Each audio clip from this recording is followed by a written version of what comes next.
Welcome to the Rising Entrepreneurs Podcast, where we feature top founders and entrepreneurs and their journey. Now, let's get started with the show.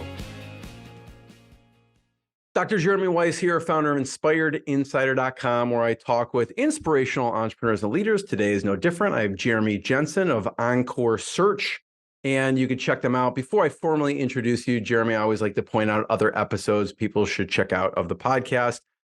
Jeremy's a big, and we're going to talk about this actually, EOS, big on EOS. Everyone could check out the interview I did with Gino Wickman, also with Mark Winters of Rocket Fuel. He co-authored the book Rocket Fuel with Gino Wickman, where it talks about the visionary and the integrator. So check both those episodes out. Also, big shout out to Travis, the founder of Glide Design. This interview wouldn't be happening without Travis, and they're a values-driven digital creative agency in Austin, Texas. So check them out. Also, you have a great story about a police chief, Jeremy, which we'll get into. Jason Smith is an agency owner, Spotlight Social Advertising, and he was fighting gangs. He was with the LAPD before becoming an agency owner. It's not someone I would want to mess with for sure. But check all those episodes out and more on InspiredInsider.com. This episode is brought to you by Rise 25. And at Rise 25, we help businesses give to and connect to their Dream 100 partnerships and relationships. And how do we do that? We actually help you run your podcast.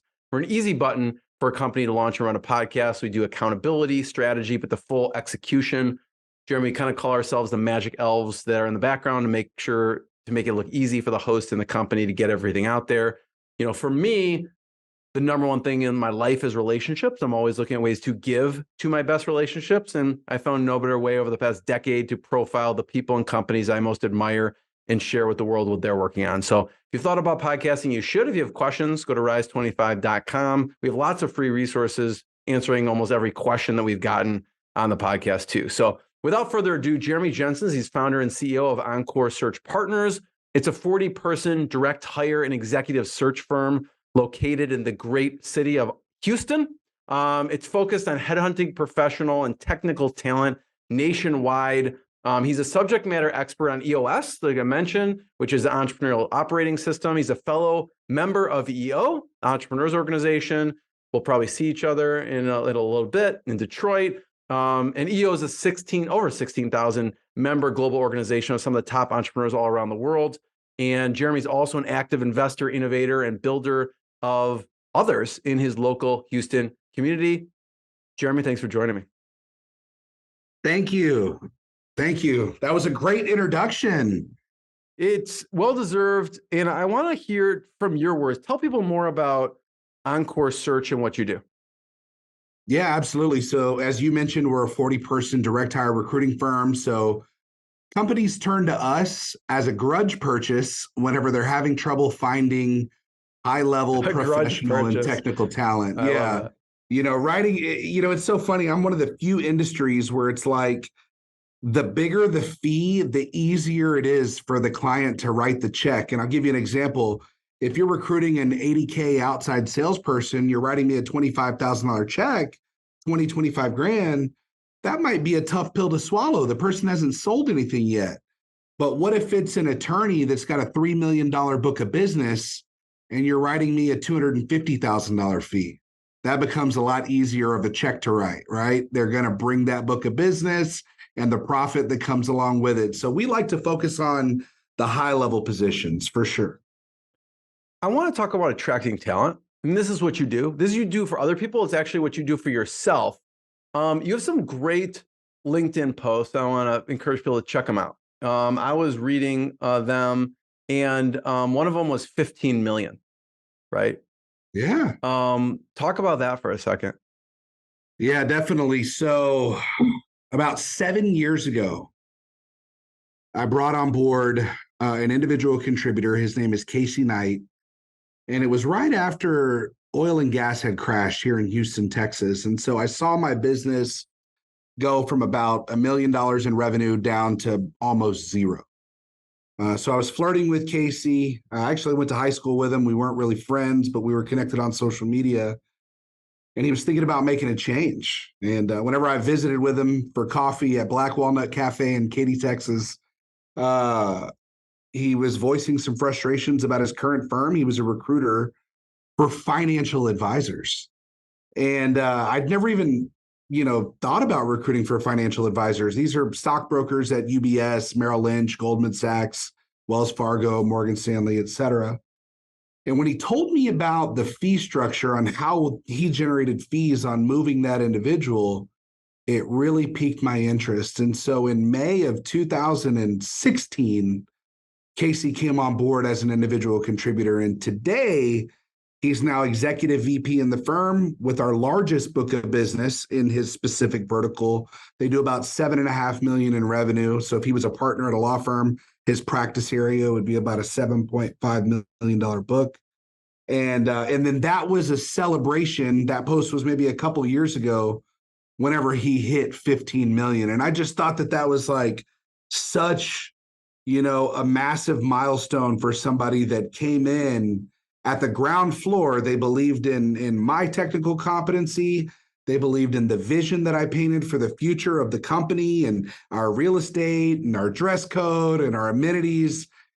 And, he started with one placement. I think it went down in September of 2016, and he hit that milestone in late 2020, early 21 of 15 million in revenue. So very, very proud to celebrate that. Now Casey's probably at 25 million.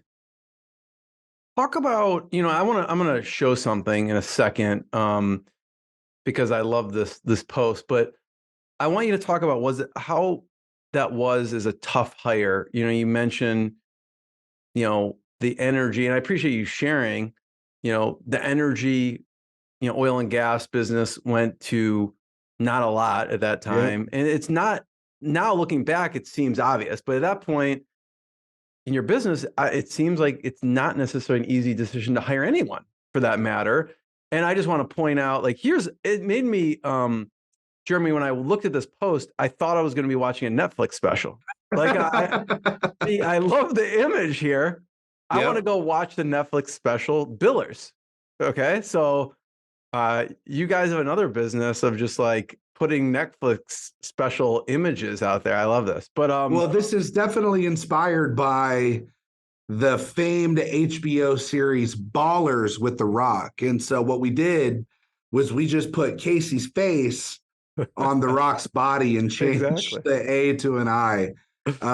So that's the actual, album cover to the TV show Ballers. Yeah, I'm going to go watch Billers. I was looking for it on Netflix. I couldn't find it. People often say that I need my own YouTube show or Netflix special. And, I think it could be in the cards in the future one day for sure. Yeah. Talk about that being maybe not so obvious or tough hire at the time. Oh, wow. I think the reason why it may have been a tough hire is because at the time, Casey had a stay-at-home wife. He had 2 young children. I believe they were expecting their third at the time. And I had to twist his arm and convince him to leave a firm that he had just made about $180,000 at the last year, right? That year before he came on board. And so, we all know that in a recruiting model or any time that you generate revenue as an individual contributor and producer, your compensation is tied to what you produce, right? And that was the very first time that I was faced with needing to pay someone a 6-figure base salary just to get them on board, and, we're flashing all the way back to 2016, we just started in 2013. And so, when everybody else was at that 50 to 65K mark, bringing in Casey at a 120 base was a massive pill to swallow. But what's funny about hiring him and seeing what he was able to create with his own intellectual capital and network and ideas and creativity was I saw the difference between a 120 person and a 60 person. And then 5 months later, that gave me the confidence to go offer another, 150 salary to get somebody at the VP level. And that gentleman is named Scott Kelly. And I'm proud to say that in the last 6.5 years, Scott's been promoted 3 times, VP, senior VP, executive VP, and now he's the president of the company. And so I'm so grateful that I that I took the leap of faith and went and kind of paid more than I'd ever paid anybody else, because it shouldn't all be on my shoulders. And I'm talking about the business development efforts, the creativity, the innovation. And now we've got a four-headed monster as well, because we've added another VP since then, who is Christina Lyles, our VP of Legal Search. I mean, it is at that time, I think of it as a huge leap, right? Six-figure salary. I'd love to talk about the COO delegation and that process from deciding to do it to doing it, because that seems like it was also a big decision as well. Yeah, definitely. So, in 2015, I was in a group called Vistage. I'm not sure if you're familiar with it, but Vistage is a peer-to-peer executive advisory group for mid-level managers and C-level executives. And, I was in there with a young man kind of venting about my business, man. The recruiters are lazy, their work ethic is poor, they're taking shortcuts. And he's like, damn, Jeremy, you must be losing a lot of money. I said, what are you talking about? I made $500,000 last year. And so in having these conversations with Scott in an environment where he didn't really have insight into a professional service firm where they had those big individual tickets that yielded this massive amount of net income, he basically told me, he said, damn, Jeremy, what if you actually implemented processes, systems, and accountability? And I said, oh, yeah, that sounds all fun and good, but I'm only good at sales. And he said, well, I can do it for you. And I said, well, Scott, I don't think I can afford you. And so, it took a little bit of creativity in order to get him. He needed that six-figure base because he had a young family at the time in a single income household. And we negotiated a percentage of top line revenue as a VP non-producer operations guy. But I knew that we were in an industry where sales would solve the bottom line, right? And I needed somebody that could help hold me accountable to achieving our business milestone goals and implementing those processes, systems, and ultimately accountability for the team. And so bringing Scott in October of 2016, it was tough. It was tough for my internal people. They all had agency recruiting experience.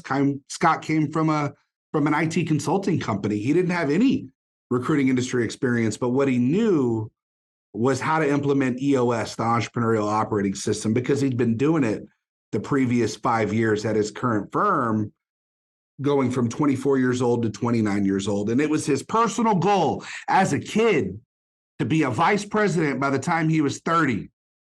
And he'll tell everyone to this day he beat it by 1 month.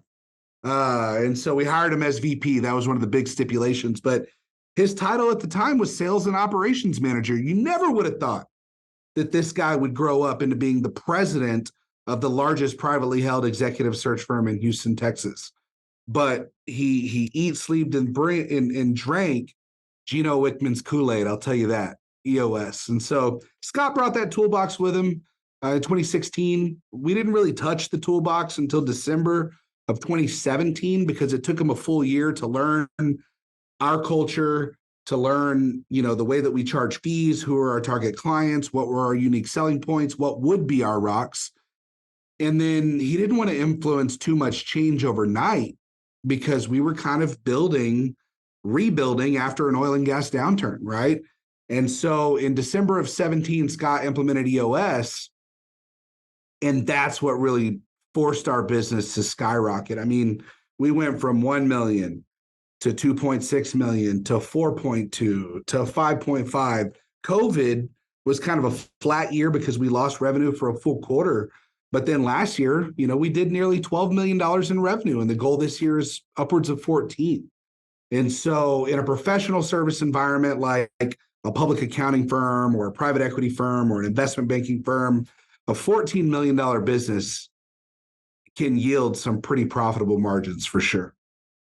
Yeah, and I tie it to EOS. Yeah. It sounded like he came in and really did a lot of learning and listening and understanding. And then he was ready to hit the ground running. And he's kind of, I mean, you're the visionary type and he's the integrator type. And that's why they called it rocket fuel, right? With Mark Winters and Gino Wickman. Absolutely. And, it's funny because I think he had envisioned the whole timeline the entire time, but he never told me, right? And I don't think that I would have had the guts to go out and buy a 250K COO because my business really couldn't support it.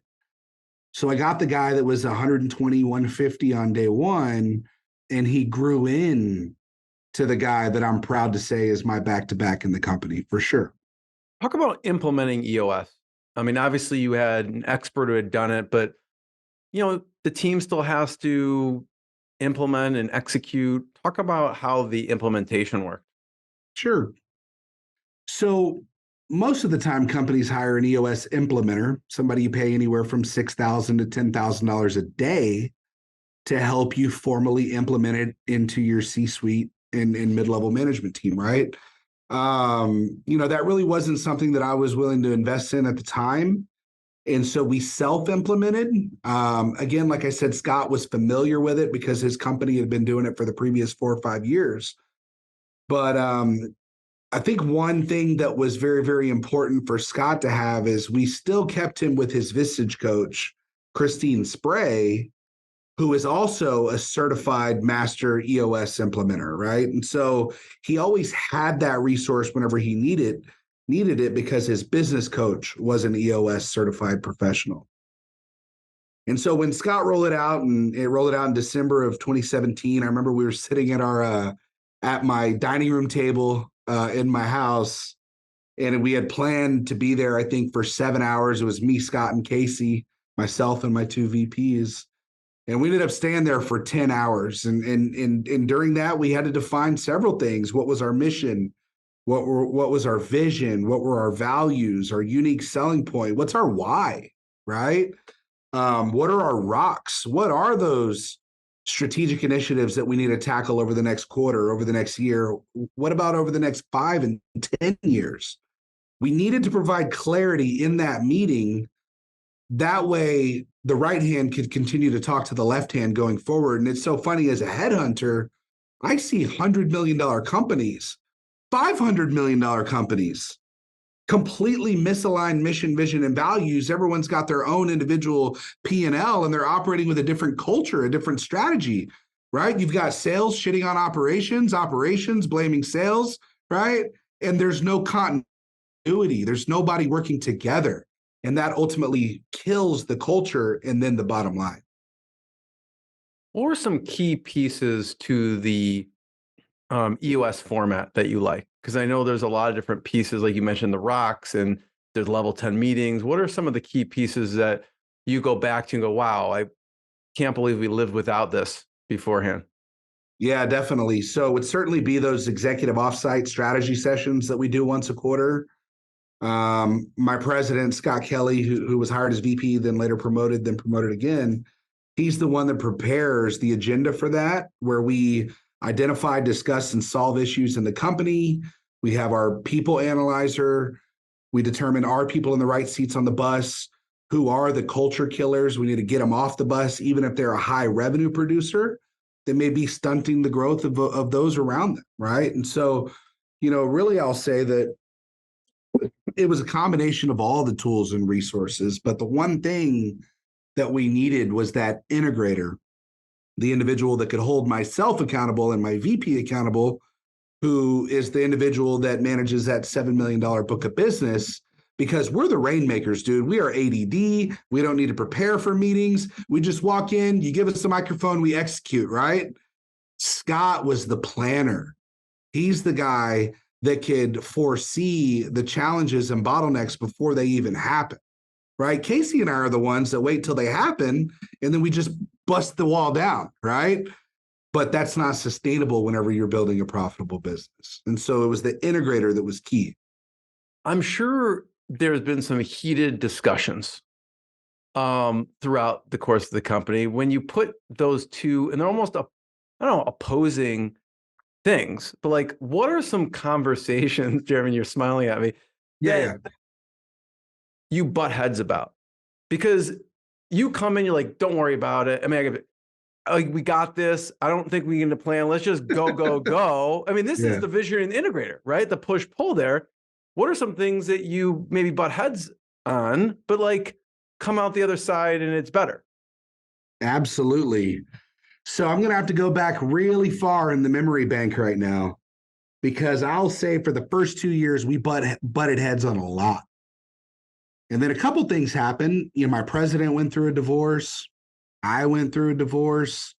Those were both very humbling experiences where you're forced to look in the mirror and say, you can make one of two decisions. You could point the finger at the other person and say them, or you do what Scott and I did. You look in the mirror and you say, how did I fail? Where did I go wrong?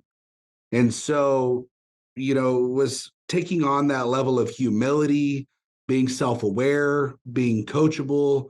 I think that was very, very important for Scott and myself to really learn how to see the other side of the table, right? And pursue conversations with empathy and seek to understand by putting myself in the other person's shoes, right? And so I wouldn't necessarily say that we've had too many disagreements, since late 2019, because those quarterly strategy sessions really keep the pulse, right? Maybe if let's say there's a spectrum and it's 0 to 100 this way and 0 to 100 this way, in a quarter, you could probably get to about 15 to 20.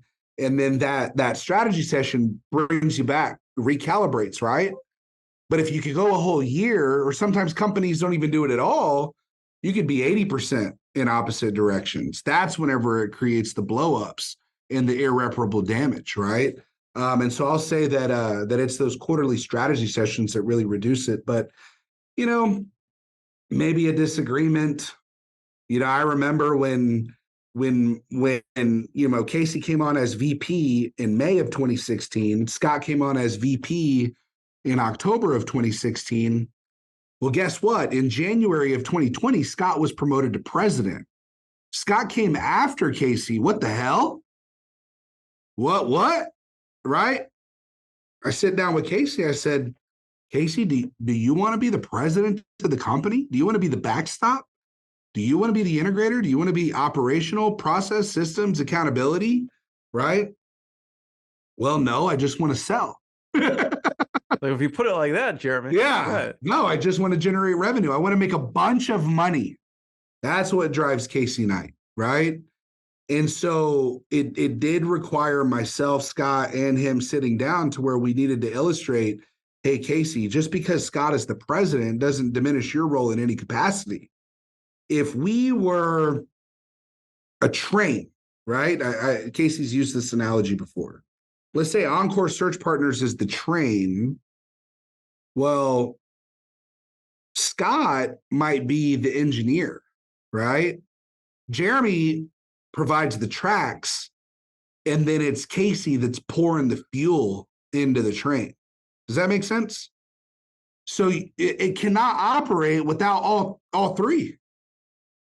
And so when you realize, hey, I need to own my role, and my colleagues, right, my associates at the VP and C level, there's a tremendous amount of mutual respect and admiration that we have for another, but not because of our technical competency, but because we know that it couldn't operate without the other person. That was very, very important to remove that ego to keep us on the right track. Yeah. Culture. I want to talk about maintaining culture. And you mentioned culture killers. What are some culture killers in your organization? I think culture killers could be individuals that gossip. I think that's a massive culture killer. I think that, most employees want to go to work and they want to do their job. They want to be paid fairly. They want to be treated with respect, and they want to go home. Right. And individuals that feed into spreading gossip or rumors or trying to, create chaos in the organization are massive culture killers, even if they're high performers from a revenue generation standpoint, right? So that's number one. Another one could be, I'm thinking about ones that we've had in the past, individuals that think that they're better than their colleagues, right? And when I say better, what I mean is more like entitlement, or they're not held to the same standard of excellence, to the core values of what everyone else is. So they talk down to people, they diminish other people's roles. I think that can be a massive culture killer, right? And so, on previous podcasts, I've talked about, one individual at the time that was generating revenue figures that we had really never seen before. A 900K producer in 1 year in 2019. And there was a young associate in the firm that he was kind of rubbing the wrong way. And she voiced some frustrations, didn't want to entirely throw him under the bus, but frankly, it wasn't something that I was okay with. And ultimately, we had to manage that one individual out of the organization. But it's so funny, Jeremy, that young associate that he was rubbing the wrong way, the next year she billed 1.2 million. The year after that, she billed 1.5 million. Remember how I told you we'd never seen 900K before? Well, by removing that emotional and physical roadblock, she was able to completely outperform what he was doing. And that's the young lady that grew into our vice president of legal. And so by keeping someone who we all thought was a massively high performer, we would have lost someone that I view as my equal in the company, right? That would have been a very, very expensive decision to make, I'll tell you that. Jeremy, I want to talk about the gossip. Like you said, these are tough at the time. Sometimes they seem tough. I mean, maybe torn is a better statement. Like, these are high producers. They do well in the company. So if there's a piece there, sometimes it's tough to make the decision. How do you approach someone? They're good person, but they are exhibiting one of those behaviors, like gossiping. How do you approach it with gossip, toxicity, chaos. I'm sure, because someone listening is probably experiencing, in some level, this. So I'd love to hear how you handle it. Yeah, I think it's very important to tie the coaching conversation to one of your core values. And, if you can't tie the coaching conversation to a core value, then you should probably add a value to the wall, right? And so when you look at, our why, right? It's to be the best, it's to close deals, and to make money, right? That's our why. Sounds very, very simple, but that's why we all come to work each and every day. And so there may be, an opportunity to coach and say, hey, look, what you're doing is not contributing to our why. It's actually pulling away from it. It's distracting from it. Let's have a conversation. What's driving that gossip? Let me see if I can solve that problem as an executive leader, right? But number two, when you look at our core values of excellence, meticulous, coachable, professionalism, gratitude, and competitive, right? I think it's very important to tie specific core values to that coaching opportunity as well, right? And core values shouldn't just be something that's on the website or on the wall. We talk about our core values in every single level 10 meeting, every single Monday at 2 p.m. We talk about our values every single one-on-one coaching session. We talk about our core values in the interview process. They're outlined in the offer letter. You are committing to these values just like they're KPIs, right, to hit as a sales professional, right? And so, another thing that I'm very proud of is the values and always hitting those home. While most companies give out end-of-year awards to the President's Club and the Circle of Excellence and the gold members and platinum members of revenue figures, we give out bonuses and we give out accolades and awards for our core value champions. And so creating a culture around having that shared mission, vision, and values is imperative to long-term growth and success, which ultimately drives profitability. What is a frequency, and how do you run the one-on-one coaching sessions? Sure. So for new employees, our COO and president, he meets with them about once a week for the first 90 days, just to make sure that, number one, they've got the right tools and resources to be successful. You'd be surprised at how many people start jobs and they don't even bring it up until the second month. We're like, oh, I don't even have that login, right? So it's important to keep a very, very close pulse on them for at least the first few weeks, right? And then after that, some of the cadence, it goes to once every 2 weeks for individuals that we call run a full desk, right? So that means they handle client relationships and candidate relationships. And then for individuals that are non-producers or individuals that just handle the candidate recruiting side, they can potentially go to every 3 weeks, right? And so that's kind of the cadence of what we do with our one-on-ones. But with that being said, a little bit over a year ago, I posted into the EO group WhatsApp needs and leads. And I said, man, I've been watching this show Billions, and I think I need a Wendy. I want a Wendy for the company, right? Are you familiar with the show? So she's basically like the company therapist, but she's so valuable to the executive team that Bobby Axelrod, the owner of the firm, gives her a $25 million bonus at the end of the year. That's the value that she creates to maintaining the mindset and maximizing performance of their most valuable asset, which is their people, right? They're a hedge fund in New York that manages over 15 billion AUM.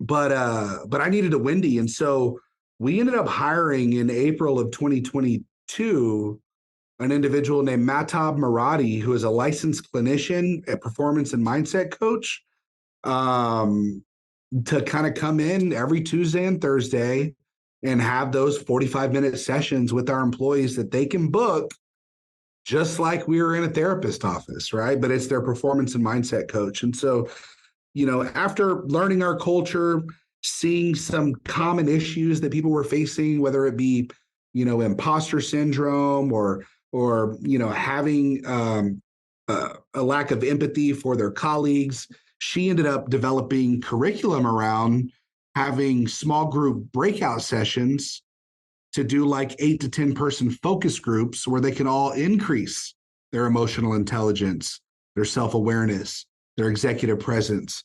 So it's kind of like a hodgepodge of like having a therapist and Toastmasters and a business coach and it's pretty awesome, man. I love it. Thanks for sharing that. That's huge. I want to talk about the police chief and what happened with the police chief. It's my good friend, John Nichols. I talk about Jason Smith going from LAPD fighting gangs, literally fighting gangs, to agency owners. So I want to hear the police chief story. Yeah. So the funny thing about the police chief is people hit me up every day. Hey, Jeremy, I'm looking for a job. And because of the nature of what we do, I mean, we're like, purple squirrel hunters. Companies tell us they need a left-handed female certified financial planner in Northern California that went to a public college that grew up with a single parent. Okay, we got it. You know what I'm saying? Like the most rare of rare things. That's what we specialize in. And so people that are typically looking for a job, maybe they don't fit one of our clients' exact parameters, right? But I'd had my ex-wife, her college roommate's husband gave me a ring. He was the chief of police for Southwestern Theological Seminary in Fort Worth, Texas. And he said, Jeremy, I need to make a change, right? We had some changes in leadership. I don't like the way the direction of the seminary is going. I want to go into corporate America. I said, John, we don't companies pay me big fees because they need someone doing the exact same job at the company across the street, and they want to steal that intellectual capital. Okay. Literally that afternoon, I get a call from one of my clients, the senior vice president of human resources for a 1,500 person private equity owned oil and gas service company. And he says, Jeremy, I need a field HR manager in Lubbock, Texas. Okay, well, what do we want? He goes, I don't want anyone with HR experience. He said, they have a mindset where they want to protect the employees. But with this is all field services, man, right? These guys are a little rough around the edges. They get their hands dirty sometimes, you know? And he's saying, I want someone that is skilled with investigations, that has strong attention to detail on filling out reports, right? Somebody that knows how to handle themselves around a blue collar workforce and still be comfortable presenting to executive leadership. So I said, Zeb, what do you think about a police officer, right? He fills out reports, he does investigations, and even a police chief. Well, that guy does presentations to the media, to public officials. And he says, absolutely, I would hire that. Like, you're a genius, Jeremy. How did you come up with that? I don't know. It was just the guy called me that morning. Yeah, you're a genius. You're right. That's what he said. Yeah. So anyways, I told him, I said, hey, my buddy, I think is a good fit. And, you know, it's funny because he interviewed 4 people for the role. And my buddy ended up getting the job. So it wasn't like I was force feeding him one candidate, right? But I just thought that was such an amazing stars align moment where I could create meaningful change in somebody's life who thought that they were never going to be able to leave this niche industry. And here he is 4 or 5 years later, climbing the corporate ladder in this oil field service company. And he just started as a field HR manager, you know, but he moved his wife and 4 kids from Fort Worth all the way to Lubbock, right? He had to be pretty sure that deal was going to stick for sure. Thanks for sharing that. That's awesome. I'd love to hear about who are ideal clients, because you serve both. I mean, you probably have a lot of people contacting you like, I want to find an amazing job, but you have companies, you know, contacting you. And then who's an ideal client for you? And then we'll talk about maybe Honeywell for a second, because you serve a lot of different fields. Because I know, Jeremy, you serve financial, energy, legal, engineering, manufacturing, industrial technology. Talk about ideal clients. Yeah. So if you asked myself or one of my 2 VPs, we would give a different answer, right? So I've got an executive VP that runs our wealth management group, right? So think about wealth advisors. I've got another VP. She runs our law firm recruiting practice. So any law firm that's growing. The group that I manage and the group that I'm personally responsible for driving revenue for is our energy, industrial, and manufacturing group. And so that's going to be companies that are, you know, one of 2 things, right? Maybe they're a middle market or enterprise level company that makes something, right? Do they make plastics? Do they make consumer packaged goods, right? Food products, chemicals, somebody that makes something, an industrial manufacturer. And then we also recruit for a lot of private equity funded energy, industrial, and technology companies as well, right? Because, you know, as I mentioned, when you're the best direct hire recruiting firm in Houston, probably the world, but, you know, I don't have those awards yet. You know, we're typically not going to be the cheapest option on the block, right? There's people that work from home in their boxers with no overhead that can charge fees probably half as mine, right? So when you're working with the top firm, much like companies work with EY, PwC, Deloitte, those companies are way more expensive than a solo, you know, CPA working out of his house, right? But the point that I'm trying to make is we recruit for private equity funded companies and venture capital funded companies because it's about speed and accuracy to grow and increase the enterprise value of their business. And they don't have as much emotional tie to that recruiting fee because it's not coming out of the entrepreneur's pocket. Does that make sense? Completely. Yep. So it's middle market and enterprise level companies that have recruiting agency budgets of 7 figures plus. And then, of course, it's private equity and venture capital, industrial, energy, manufacturing, and technology companies. And so if someone is a degreed engineer, right, it could be the title engineer, it could be supply chain, manufacturing, operations. It could be a technical salesperson that needs to be an engineer. We are the best resource in the entire industry for those positions. And this kind of relates to Honeywell. What'd you do with them? Yeah, so Honeywell is my largest enterprise client. It's a 7-figure account for us. And you know, the way that we got in was I worked with an individual when I was 22, 23 years old. I was working at an HR consulting company in inside sales. She liked me. I liked her, like professional, or, like best friends. And she knew that I was the smart guy. But whenever I went and started my own firm, she kind of followed my trajectory on LinkedIn and was proud of me. And one day they were bitching on their HR call about they couldn't get this field cybersecurity engineer position filled in Northern California. They needed to have a CISSP certification. They needed to travel 90%. They needed to be able to lift 100 pounds over their head. There was all these variables that they needed, and all the recruiting agencies that they use could not close the deal. So you have this, 28, 29-year-old HR generalist raise her hand on the call and say, a friend of mine owns an agency. I trust him. I think that he could close the deal. And they let this little tiny recruiting firm in the door at Honeywell International. Actually, it was Honeywell Process Solutions, a subsidiary of Honeywell Performance Materials, a subsidiary of Honeywell International, on my recruiting agreement, my paper, right? After I closed the deal, I sent them an invoice. They said, what the hell is this? People at corporate are like, this isn't an approved vendor. It's so good they had to get me in the vendor list after the fact. They hired my candidate, but we found someone. We found someone within 2 weeks. And it was because we don't post the job on ZipRecruiter or Monster or Career Builder or Indeed or LinkedIn and wait for applicants. Our clients can post the jobs. You come to us when you want us to build a very definitive project of 20 to 50 people that are qualified in the whole United States. And we cold call, cold email, cold text message, cold Facebook message. We call their mom, we call their dad, we call their ex-wife. How much does it pay?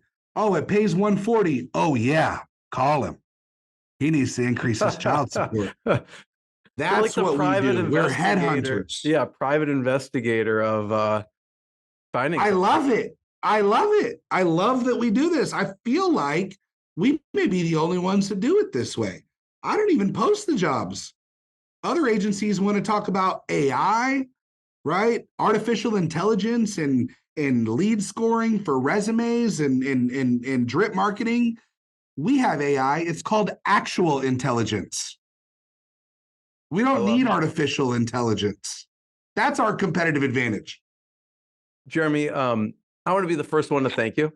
And before we end, I want to just point people to check out EncoreSearch.com to learn more and check them out, what they're doing. And Jeremy, thank you so much. Thanks for having me on. I had a lot of fun. Thanks for listening to the Rising Entrepreneurs Podcast. This episode is powered by Rise 25. Please subscribe and check out future episodes.